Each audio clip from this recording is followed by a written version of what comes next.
Alors, les auditeurs les plus courageux qui ont écouté l'intégrale de l'émission ont eu droit à une version Dominique A. Des Enfants du Pirée, du film de Dassin, Jamais le dimanche, et aussi la musique de Z de Mikis Theodorakis. On leur a promis une explication, ben la voilà. Du 21 au 27 novembre, Movies sera représenté à Athènes pour un festival de cinéma. Il y en a plusieurs chaque année dans cette ville-là. Là, il s'agit du plus ancien qui s'intitule Panorama du cinéma européen et ce sera la 37e édition. Et à quel titre on sera là-bas ? Eh bien, c'est une première pour nous, comme membre d'un jury, le jury FIPRECI. Ah, je vois des sourcils qui se lèvent. Oui, on voit nos auditeurs avec les dispositifs modernes de traçage d'audience. Vous ne le saviez pas peut-être. Hein. Alors, FIPRECI Quesaco, c'est un acronyme pour Fédération internationale de la presse cinématographique, une association de critiques ciné fondée à Bruxelles en 1925.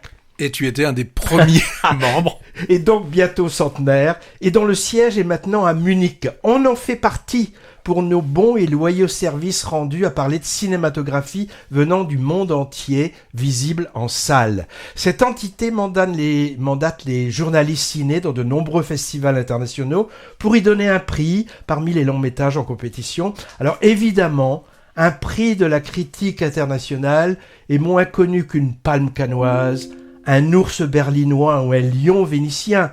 Mais chaque année, sur tous les continents, des dizaines de prix FIPRECI sont donnés à des films exigeants qui sortent du lot, du moins selon l'avis de quelques critiques.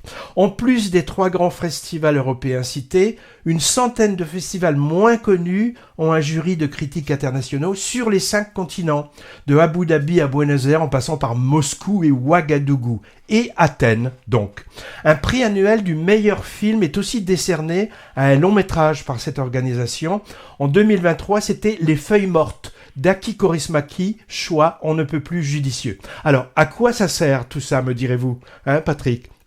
Plus généralement d'ailleurs, on pourrait se demander, vaste question, à quoi servent les critiques ciné et les prix ?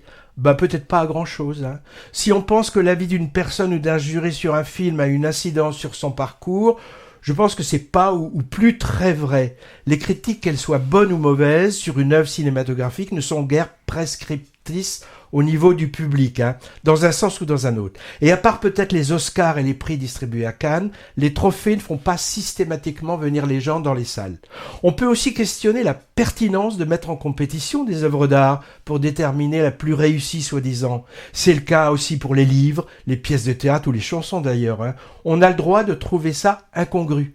Des festivals comme ceux de La Rochelle et Auch par exemple ont d'ailleurs banni la compétition et ne sont pas plus mal, question affluence et notoriété. Mais bon, on joue le jeu, et pour qui suit un peu le cinéma et son évolution, une critique ou un prix, c'est une indication, une proposition intellectuelle, une goutte d'eau subjective dans un océan d'avis et de commentaires dont chacun fait ce qu'il veut. Au même titre d'ailleurs que pour les commentaires qu'on fait dans notre émission d'ailleurs.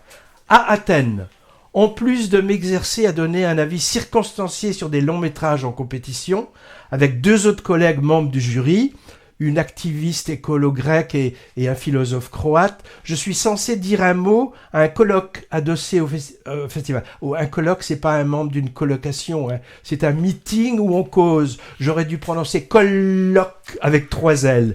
Et on y causera de quoi ? Eh bien, dans la tonalité de l'intitulé du festival, de cinéma européen. Plus précisément, dans un contexte de crise de cette industrie, de financement, de distribution, de projection en salle de films sous bannière européenne. Tout un programme. J'y présenterai la solution pour sauver le cinéma européen, le dispositif Unipop de ville en ville du Jean Eustache de Pessac, auquel je ferai une grande publicité. J'ai un peu le trac pour tout ça, je dois dire, comme pour toutes les premières fois, toute première fois, comme le chantait quelqu'un, mais je l'ai cherché en postulant pour aller me faire voir chez les Grecs. En tout cas, on est content que notre travail amateur de promotion du 7e art soit reconnu par des vrais professionnels qui m'accordent cette intrigante responsabilité d'être juré au 37e panorama athénien du cinéma européen. Au programme de ce rassemblement, en compétition, 11 longs métrages inédits venus d'Europe à départager. Espagnol, italien, serbe, hollandais, belge, estonien, grec, chypriote. Il y en a 3 venant de Chypre. Que des surprises vu que je connais aucun des cinéastes retenus et aucun français là-dedans. Les rares films français sont quelques-uns de Claude Sautet, auquel le festival rend un hommage. Il aurait 100 ans s'il n'était pas mort, hein. Une rétrospective John Cassavetes avec 10 de ses films restaurés.